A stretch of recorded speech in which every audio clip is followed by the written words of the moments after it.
let's just record this as well, answer your questions on health and well-being. So we had a question that started earlier, and that I didn't get to answer that in my talk, and that was about B12. And someone said, can you get B12 from the herbs that you're talking about? And this is a really great question to start with. B12 is actually a bacteria that's in the soil. And what happens with this bacteria is we get it usually through, let's say you eat animal products. The animal munches on the grass, eats some of the soil, gets the bacteria that goes into their body. And then we eat, or some people eat the animal products from that and get the B12 from that. So in a secondary way. Now, the main source of the B12 is in the soil. So if you're eating organic veg that's come out of the soil and you're not scrubbing them within an inch of their life, there will be traces of B12 in that. One of the things that I think is a really interesting thing to think about is a lot of people now are struggling with B12 deficiencies, not just people on a plant-based diet, but people who eat meat. And I feel that part of the reason for this is the degradation of the soil. So the bacteria, I think, are reducing in the soil because of the over farming and the overuse of the land. So that's my feeling on that. That's why so many more people are becoming B12 deficient. So really, if you're on a plant-based diet, the best source of B12 is to have a supplement. There's a really great B12 supplement on my website, which is juliettebryant.com, and it's £12, tastes nice, really easily absorbed into the body. So a really good one for you to be able to have. So that's my advice on the B12. So do check that out and see what you think. So someone's just said the next question, what should a perimenopausal woman do to help her to sleep better? What a great question. That's a really, really good question. So our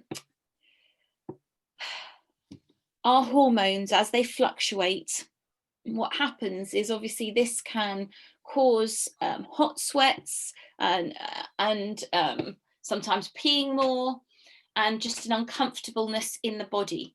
And this can disrupt our sleep. So there's a few things that you can do. There's a product that I created a few years ago now called Hormone Mix. And this hormone mix is designed to help support really support balancing the hormonal system. So it helps to reduce high estrogens and just bring your body back into some more balance. Some of the key ingredients that help with that are reishi mushrooms. The medicinal mushrooms are amazing for helping balance the hormonal system. Maca, ashwagandha, what else is in there? Shatavari. These are all things that are very good to help perimenopausal people to get some more balance in their system. I also make a hormone tea, and this is really good. It's got hibiscus in it. It's got reishi in it again. I can't remember the other ingredient. Oh, passion flower, chamomile, and red clover. So that's really good as well to help support the hormones. One of the things that I think works really well as well is turmeric, just that anti-inflammatory. Before bed, I like to have a turmeric hot drink. You know, an hour or so before bed, I have my turmeric CBD drink. And that helps to just balance the body, reduce that inflammation so that you don't get so hot in the night. So hopefully that's answered those questions. Someone's just said, totally agree with you, as B12 seems to not be talked about, but everyone has symptoms. Thank you for answering. No problem. Yeah, I think that so many people are deficient in B12, whether it's a mild deficiency or a major one. And having a supplement on a regular basis, I think is a great thing. Someone just said, my adult daughter has very low iron levels. What's the best way to raise her iron levels? So it kind of depends what's going on. And these are general questions. And what's really important to bear in mind is that everyone is different. So we're all individuals. And some things might work for one person, but not for another, because when we look at things generally, we're not looking at what the underlying issue is. Sometimes the underlying issue with iron deficiencies is an imbalance in the gut bacteria and an inability to absorb the iron in the system. So that's one thing I would always say. If you're deficient in something, it's really important to look at the gut, to look at the balance of the gut, add in probiotic rich foods, add in something to kill off the bad bacteria. The fire cider is a great thing to kill off bad bacteria in the gut, and that's on my website. So I'd say add in, or you could have garlic pills or fresh basil, things like that that are going to kill off those bad bacteria. The probiotics like the sauerkraut or the water kefir, I'm just drinking mine here. In fact, this is a great one because this is a hibiscus one. So this is helping with hormones and with the gut. So it's like a win-win situation there. For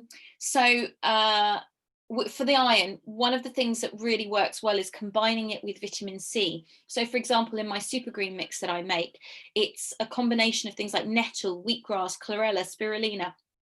But you've also got camu camu, rosehip. So you've got the vitamin C as well as the iron-rich greens so that the body can absorb it better. You can get things like Floridex, the liquid iron supplement, which is great as well. I really like that one. A lot of people find the iron pills that maybe are prescribed by the doctors quite harsh on their digestive system, and it can block them up a lot. So it might be that having something like the Floridex or adding in super greens like nettles and things like that with the vitamin C will work better. It depends on how deficient you are. So hopefully that's given you a bit of an idea to that question. So someone said, I'm totally confused about soy, good or bad? Yeah, I think a lot of people are confused about soy. There's a lot of contradictory information out there about soy.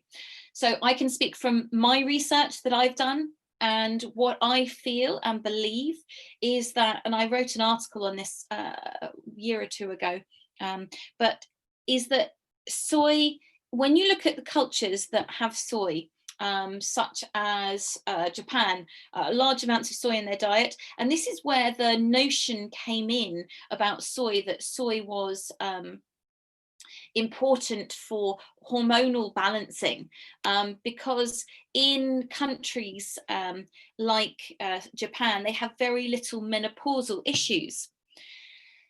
And what you find is that they don't eat soy in an unfermented form.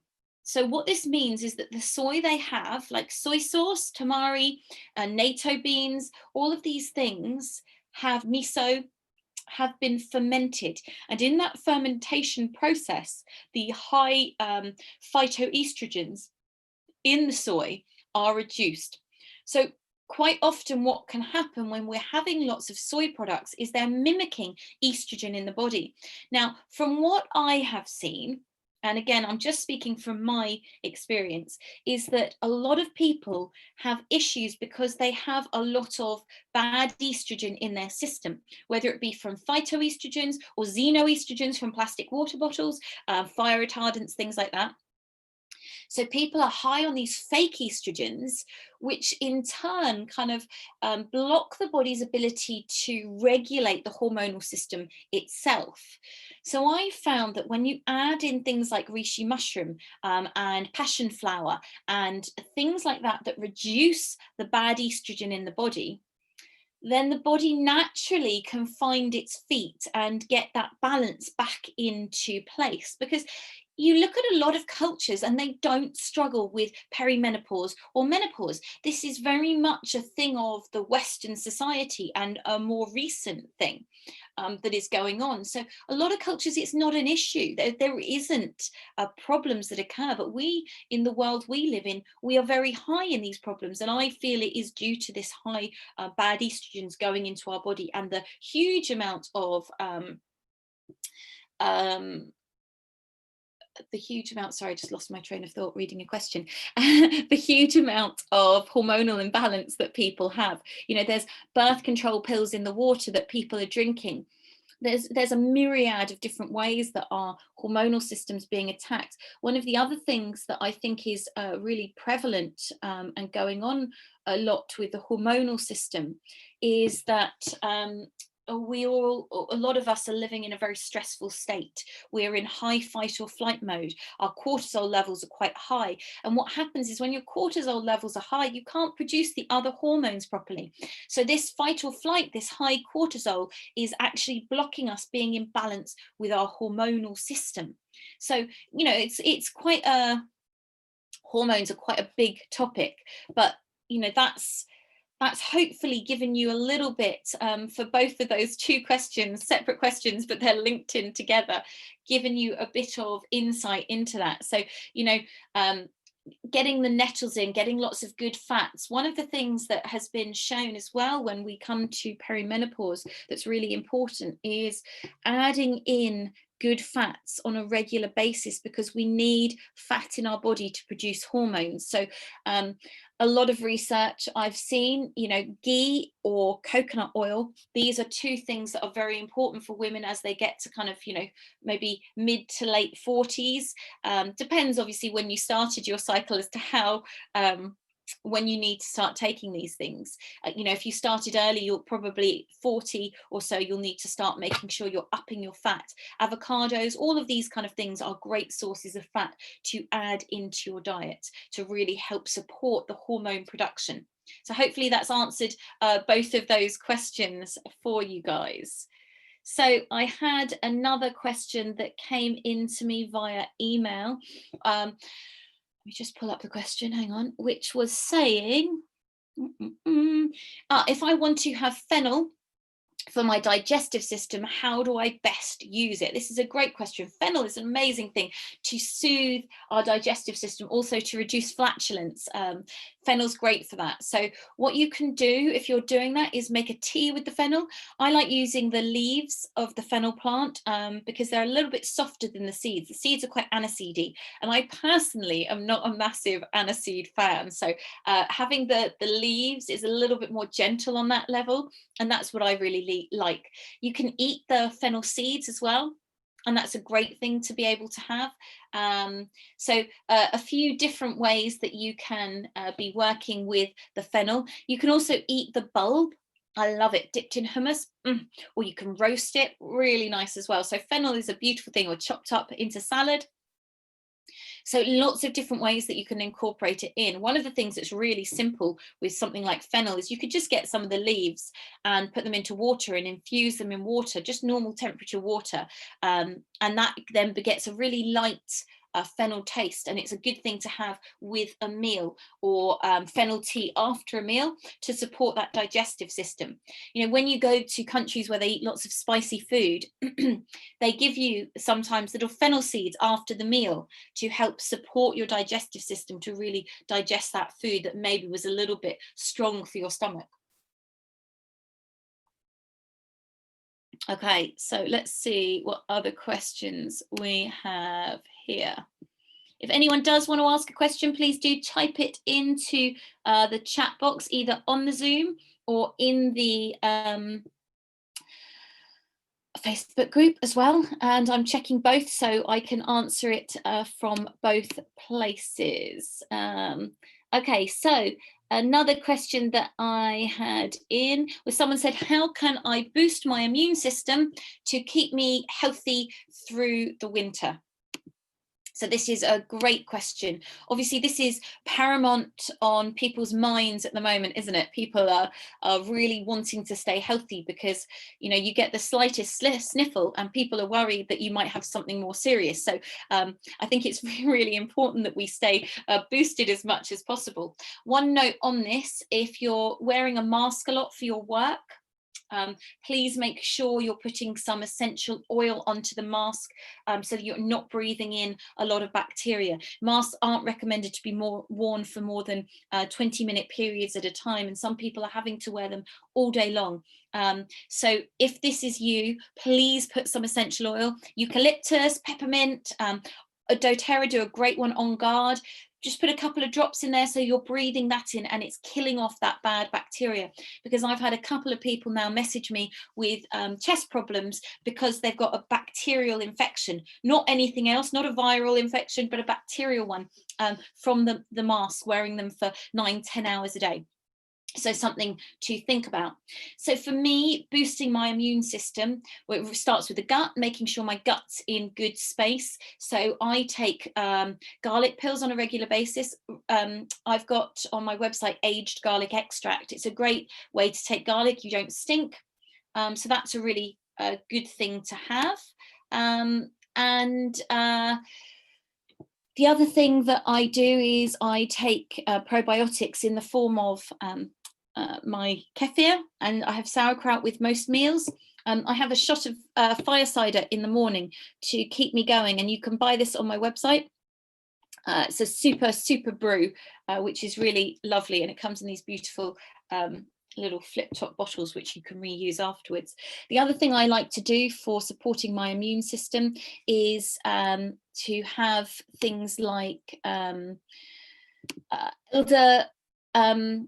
elderberries. Elderberries are great antiviral, so having that in a tea form on a regular basis is a really good thing to do, really important to support ourselves at this time. So on my website I've got a great immune boosting tea on there, and that's astragalus, elderberries, marshmallow root, star anise and reishi mushroom. So that's a really good all-rounder to support keeping the immune system healthy.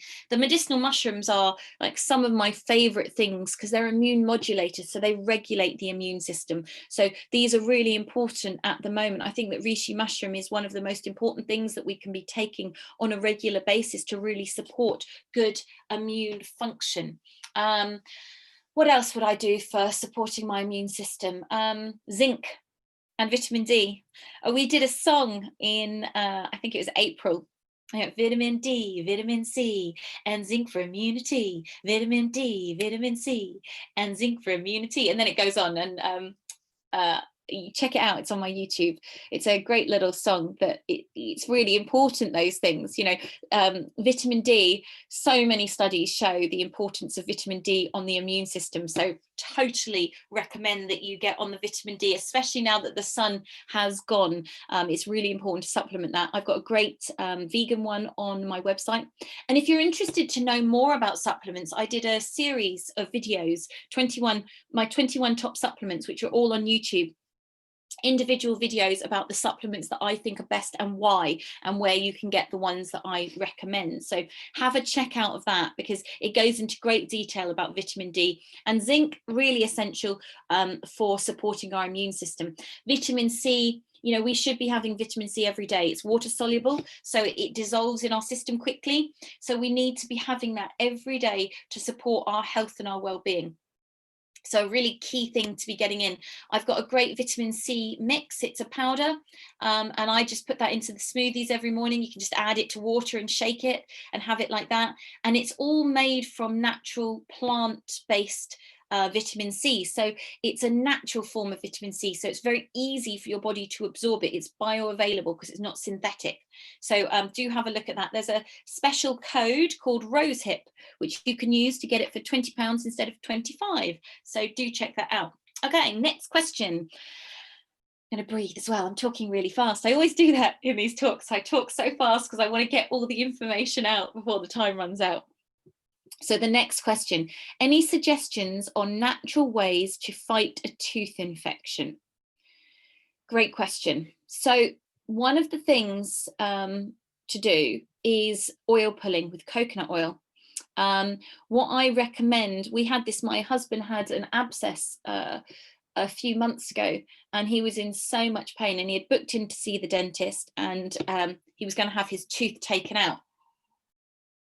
But they said, well, you need to take antibiotics first. And he said, well, I don't want to. I'm going to tackle this myself. So he was booked in, but he needed to get rid of the infection first. So he really attacked it with my guidance, and it got rid of it. Another person I know recently had an abscess as well, really attacked it, didn't take the antibiotics, and, you know, has got through it naturally, which is great. It's always important, as with everything, to contact a healthcare practitioner and, you know, check it out with your dentist, because you don't want something deeper to be going on. You don't want it to leave and spread into your jaw and have a really bad problem. So really important to check these things and monitor what was going on. Giles didn't keep his tooth because he'd needed to have it pulled out for a while. It was at the back and the abscess was really bad. So he, even though it got better, he said, I don't want this to flare up again. So he had that removed, and he wasn't going to have a root canal because they are a story unto themselves. So what I recommend, if you have a tooth infection, as I said, contact your dentist first. But if you want to tackle this yourself, get a pot of coconut oil and melt it down. Into that coconut oil, add so if you've got one of those small jars like that, I can't remember what size they are, but you know, one of those small jars, add in 2 teaspoons of turmeric powder to that. Then you want to add in some frankincense essential oil. You want to make sure it's food grade, so it's okay to take internally. I would add some clove into that coconut oil as well. And potentially you could put in some tea tree as well, because tea tree will fight infection. And then what you want to do is put that into your mouth and do this, and really swish it round in the area where the infection is, and then make sure you spit it out. Ideally, you want to do the oil pulling for 15 to 20 minutes a day. You might not manage that, but just even a few minutes is a really great thing to do as well. And then clove oil on it directly with a cotton bud for the pain, because that will get rid of pain. And clove oil is also really good for infections as well. It's got antibacterial properties in there. High dose garlic. So garlic is a natural antibiotic, so aged garlic extract. I would personally take 3,000 to 4,000 milligrams a day of aged garlic extract to fight that. Wild oil of oregano, another natural antibiotic. I'd be taking pills of that to deal with the infection. Now, obviously, if you're taking loads of these natural antibiotics, your gut might be like, because you're going to be killing off parasites and bad bacteria. So you're going to be kind of cleansing and detoxifying your body. So just be aware of that. Your stomach might, you might have some loose stools, but really effective things to do. You know, the oil pulling is such an effective thing. There's something called spilanthes as well, which is a herbal painkiller, which you can just rub onto the area, which is really effective for numbing the pain. Because one of the things about healing is we don't want to be in pain. It's very hard to fight infection if we're in pain, but we don't necessarily want to be popping the paracetamol and the ibuprofen and things. So it's that balance with it. White willow is a great natural painkiller, as is meadowsweet, and they're natural forms of aspirin, but they don't have, they're much gentler on the stomach than taking aspirin is. So those are a few things. So hopefully that has been helpful for you. Okay, next question. What would you recommend for no energy? Again, with these things, you know, I'm giving general answers. It's always good to look into deeper what's going on. But for general, you know, general no energy, I would say make sure you're getting a cross section of nutrients. Make sure that your vitamin D and your B12 and your iron levels are okay. These are classic nutrients that affect our energy levels. So you could quite easily start taking a super green mix, for example, and that would help support your iron levels. You can take B12, even if your B12 is okay. Taking B12 on a regular basis would be fine as well to do. Vitamin D, I would start taking that as well, because that's got great links to energy. Of course, you can go to your doctor and get them to test for these things as well. Vitamin D, B12 and iron, they can test very easily with a blood test. So that might be something you want to do, just to see where those levels are, to know if you need to supplement those things. But you know, you can just start off and try and see if you feel a difference, because if you do feel a difference, then it might be worth actually checking and seeing how low these things are. The other thing for no energy is probably your adrenals might be burnt out. So that's something that's really important to look at, because our adrenals are the things that deal with stress. And when we've had a lot of stress ongoing for a long time, then your adrenals can really get tired. And the adrenals kind of pump adrenaline in your body. So they give you that get up and go. But if they've been overworked, they'll be like, get up and go. Nah, not going there. So this is something to bear in mind and have something. So I've got a drink called longevity chai, and this is a great adrenal support. It's got chaga, reishi, gynostemma, ashwagandha, foti, cinnamon, coconut sugar, and masala spices. So that's a really good thing to energize you without caffeine, because we don't want to go in the way of caffeine. That's not a good way to address our energy levels. Make sure you're hydrated enough. That's really important as well. Put a little bit of salt into your water, raw grey sea salt, because this is a really important thing for energizing. It brings more energy into your body. So hopefully those are a few tips. For me, you know, when I'm feeling like I've got a lack of energy, then what I like to add in is I like to add in the things like maca, the ashwagandha, as I mentioned before, the medicinal mushrooms. So those are all things that are quite useful to add in to support you. So hopefully that's helpful. Oh, and this is my new drink, Awaken, and this was designed to help us feel awake. This has got the medicinal mushrooms in it. It's got the ashwagandha. It's got lion's mane, which is an amazing medicinal mushroom to help us feel energized and uplifted. So that should be a good thing for you. What have you just said? I had all my bloods done, all normal. I thought it was thyroid, but no. Well, it's great that it's not your thyroid, and it's great that your levels are all normal. What I would do though is check. So for example, vitamin D, a normal level is 50, the doctors say, but you optimize your vitamin D at 150. So there's a big difference between 50 and 150. So sometimes when they say our levels are normal, it's really good to look at the chart and see, well, what is the top range and what's the bottom range, and where am I in that spectrum? Because if I'm on the bottom but I'm in the normal part, then it might be that those nutrients are lacking. So that might help a lot.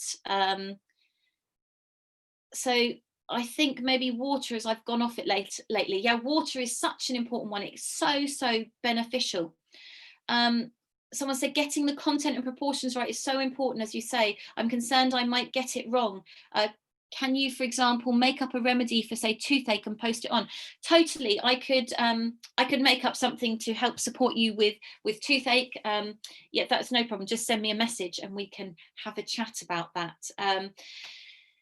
You know, with a lot of things, you don't need to worry so much about proportions. It's about, but I can definitely write a kind of plan out, but it's about just listening to your body and really attacking it from a space of confidence as well. I think that's a really important thing, like being confident about what you're doing and tuning into your body, as we talked about in the earlier talk at 12 o'clock today.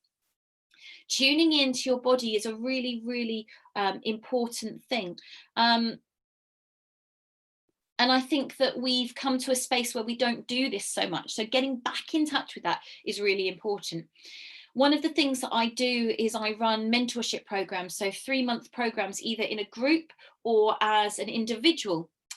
And within that 3-month mentorship program, I do a one-to-one consultation with you, and then weekly I guide you through how to really tune into your body and understand the fundamentals of health and well-being, helping you to really feel empowered in your body with knowledge to really move on.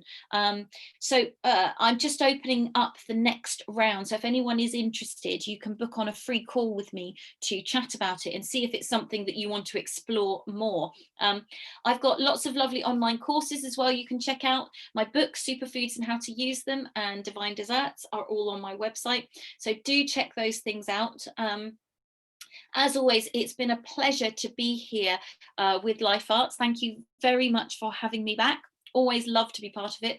Please do donate to their, my words have stopped working now. Please do donate to the Helen Rollinsons through them. They've put the link up on the Life Arts online events page. This is a free event, but they are raising money for Helen Rollinson, which is a great thing. So please do donate to that. And if you've got any questions that I wasn't able to answer, please do post them. Either send me a message in here.